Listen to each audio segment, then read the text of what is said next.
வணக்கம், நமஸ்காரம்.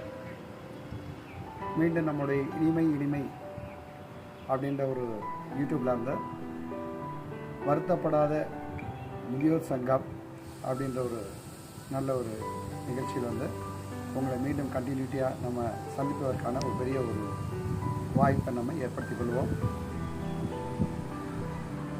நாம் என்ன வருத்தப்படாத வாலிபர் சங்கம் அதற்கும் வருத்தப்படாத முதியோர் சங்கத்துக்கும் உள்ள வித்தியாசங்கள் என்ன அப்படின்றத நம்ம பார்க்க போனாக்க அதை நம்ம நினச்சி திங்க் பண்ணி அதை வந்து நம்ம கொஞ்ச நேரம் நம்ம யோசித்து பார்க்கும்போது தான் வாலிபர்களுக்கும் முதியோர்களுக்கும் உள்ள விஷயங்கள் என்ன, இந்த சங்கத்துக்கும் இதுக்கும் என்ன ஒரு டிஃப்ரெண்ட் வித அப்படின்றத நம்ம பார்த்துக்கலாம்.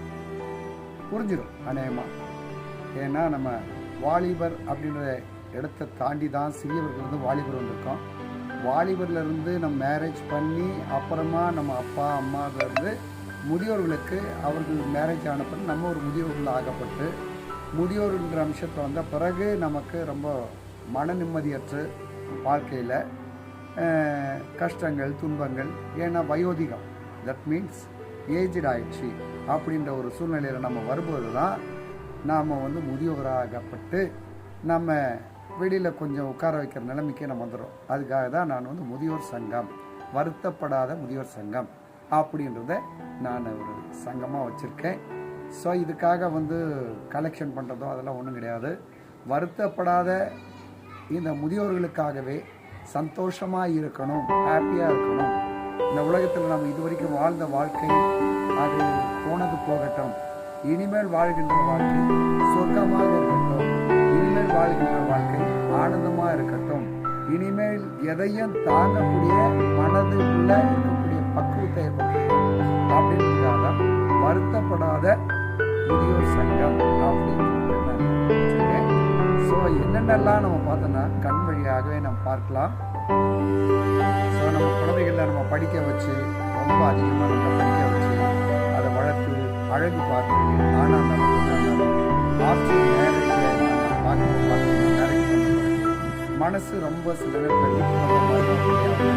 மருமகளாக சேர்ந்த அவர்கள் மூலமாக நம்ம மனசு ரொம்ப கஷ்டப்பட்டு நேரத்தில் நம்ம அந்த மன உளைச்சல் ஆளாகி நம்ம வந்து கடவுள்கிட்ட நம்ம போய் நமக்கு சுத்தமாக அப்படின்னா நம்ம சொல்கிற சூழ்நிலைகள்லாம் நிறைய பேருக்கு 98%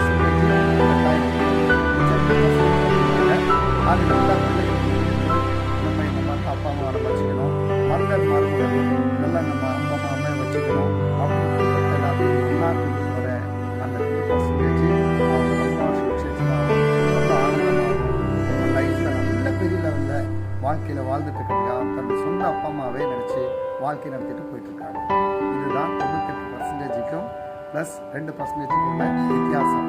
ஸோ இதன் மூலமாக யாருக்கு என்னென்ன மன உளைச்சல்கள் வருது, அந்த மன உளைச்சல்களில் இருந்து மன கஷ்டத்தில் இருந்து எப்படியெல்லாம் நாம் நிவர்த்தி பண்ணிக்கிறது அப்படின்றது தான் இந்த வருத்தப்படாத முதியோர் சங்கத்திலையும் வாலிபர் சங்கத்திலையும் உள்ள விஷயங்களை நாம் மக்களோட, அதாவது என் சகோதர சகோதரிகள், என் குழந்தைகள், அதாவது எனக்கு மட்டும் உங்கள் பிள்ளைகள் உங்களுக்கு மட்டும் குழந்தைகள் இல்லை, சிறு வயதாக தான் நமக்கு குழந்தைகள் தான் அப்படின்ற அம்சத்துக்கு கொடுப்பதற்காக முதியோர்களுக்காக தான் தைரியத்தை கொடுப்பதற்காக முதியோர்களுக்கு தைரியத்தை கொடுப்பதற்காக தான் வருத்தப்படாத முதியோர் சங்கம் அப்படின்னு சொல்லிட்டு இதை நான் ஏற்படுத்தி இந்த யூடியூப்பில் வந்து பேசுறதுக்கான வாய்ப்பு ஏற்படுத்திருக்கிறேன்.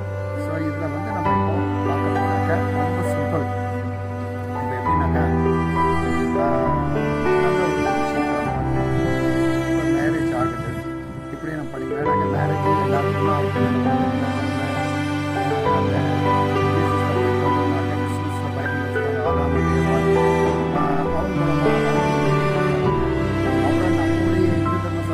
பார்த்தீங்கன்னாக்க அதில் வந்து அதுக்கப்புறம் பார்த்தீங்கன்னா மேரேஜ் ஆனதான் குழந்தைய அந்த குழந்தைய வளர்த்து குழந்தைய